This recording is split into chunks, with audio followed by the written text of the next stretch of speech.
Tired of the same old chicken dishes for supper? Wish you could prepare a more exotic meal for your family in less than 20 minutes? Well, here's your solution with home canning. Just can up a jar of this delicious Thai chicken red curry and you can have dinner on the table in less than 20 minutes. I mean, how great is that? My family loves Thai cuisine. I was lucky enough to visit Thailand with my sons many, many moons ago, and we just loved all the fantastic dishes.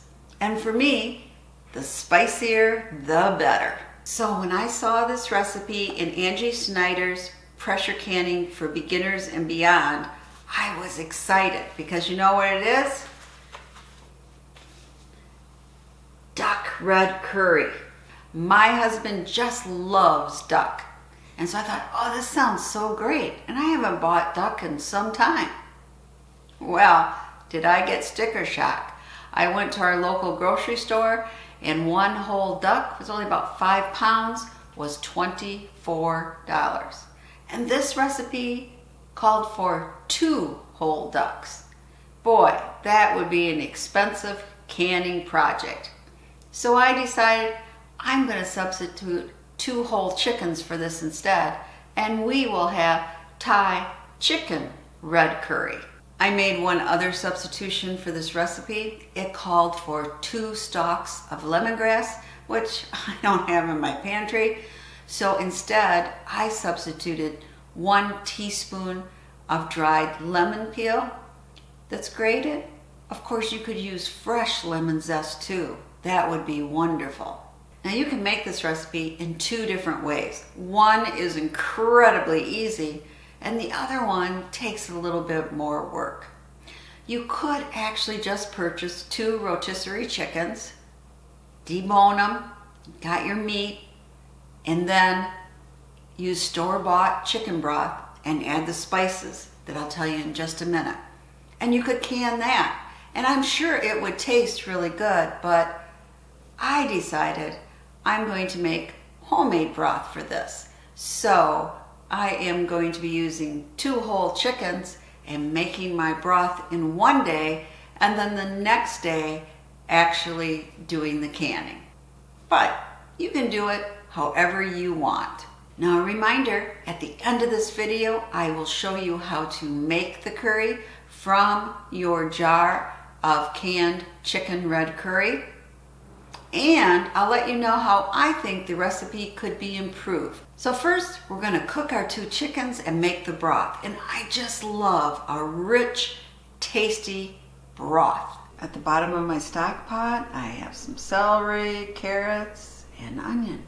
Next, I added 2 about 5-pound whole chickens. Just filled it up with water, and we're going to cook that chicken and make some great broth. So I've taken both the chickens out. I'm going to let them cool, and then I'm going to take the meat off the bones. So I separated the chicken, and I have the broth all filtered out, and they're both in the refrigerator. And now it's time to go to bed, and tomorrow I'll do the canning. So on the next day, I actually canned this. Here are the spices. Well, 2 stalks lemongrass, but remember I used 1 teaspoon dried lemon peel, 2 tablespoons red curry paste, 2 teaspoons fish sauce, 4 teaspoons garlic powder, 2 teaspoons onion powder, a half a teaspoon crushed red pepper flakes, 2 teaspoons dried ground ginger, 2 teaspoons non-iodized salt, 1 teaspoon ground black pepper, 2 teaspoons sugar, and that's it. Now let's pour all those spices into our broth and chicken. Stir that up a little. Look at that rich broth, huh? Doesn't that look good? Now we want 2 teaspoons of our fish sauce. 1. 2. And now we're going to put in our paste. Oops.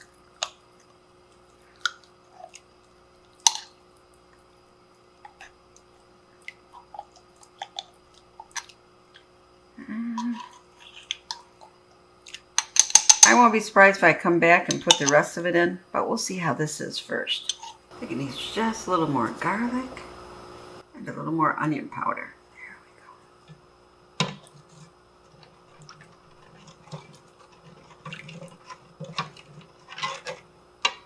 Now I'm going to do a little taste test. Let's see. Okay. And you know, I like things spicy, but you might not. So I'm going to add the rest of the red curry paste, but you might not want to. It's up to your spice tolerance level. I think it does need the rest of the red curry sauce.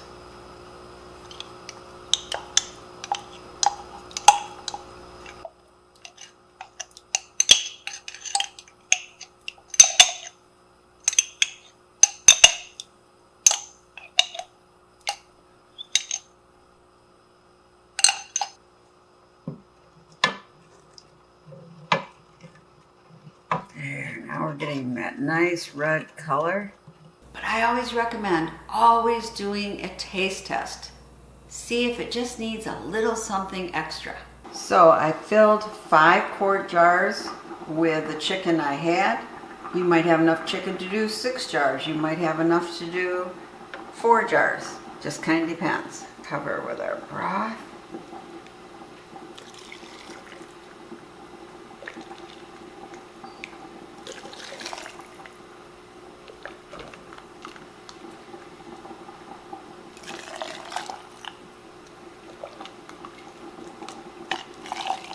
And we're going to leave 1-inch head space.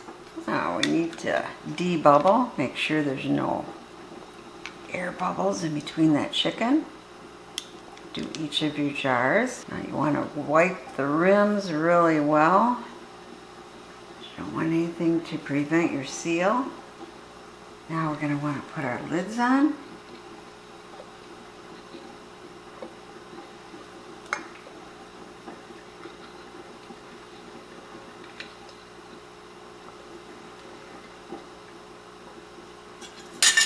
And then just finger tighten our rings. So you need to pour in the water for your canner, whatever it says.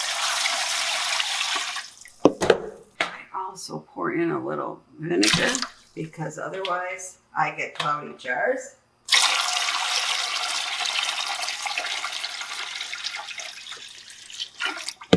There they look lovely. Time to put them in their canner. Make sure your rim is lubricated. And we're going to put on our lid. Always tighten opposing screws. Now we wait until we get a nice stream of air coming out of here. Shouldn't be too long because I preheated the water in my canner. I don't think you can probably see it, but nice steam. So now we're going to set our timer for 10 minutes. 10 minutes are up, so we're going to put on our. But if you're 1,000 feet or higher, check out this chart. There we go. And now we're just waiting for the gauge to get up there and this to start its little jig. Okay, it's starting to do its little jig. 10. So now we're going to set a timer for 90 minutes for quart. And now we wait. Okay, there are the jars. Aren't they absolutely lovely? Such a pretty color. Well, it was about a week later after canning this, I decided to feature it for dinner one night because my oldest son was coming over and he just loves Thai food. So you're going to empty the contents of your jar into your pan, and then the recipe said to add 1 can of coconut milk. You want to stir that coconut milk in well to mix with the broth and chicken, and then bring it to a boil and heat it for about 10 minutes. And that's it. How simple and quick is it? Now, while that's happening, you might want to make some minute rice, or you might want to have started your rice earlier so it's ready at the same time your curry is ready. So here's our supper tonight. We have some naan bread, cauliflower with Indian spices, and the chicken red curry over rice. Doesn't it look good? Is your mouth watering yet? Well, I do wish the sauce was a bit thicker. So it was a hit with the family. But we all thought that the coconut milk overpowered the curry spicing. It just didn't, the curry spices just didn't zing through. So when I make this again, I'm probably only going to use about a half a can of coconut milk. And I might even try making it with no coconut milk, just adding 2 tablespoons of cornstarch to thicken it up and using just the sauce and chicken the way it is in the jar. And even if I do add coconut milk, I think I will add a little cornstarch to thicken it a bit. It is awful thin. It is more like soup broth. And maybe one more thing, I might add just a little more lemon, or if I have some fresh lemon, just squirt a little in to give it that extra lemony zing. Well, I hope you give this recipe a try. I think you will be happy with how easy it is to dish it up for supper. And if you're interested in canning more of an Asian dish, watch this recipe. As always, happy canning.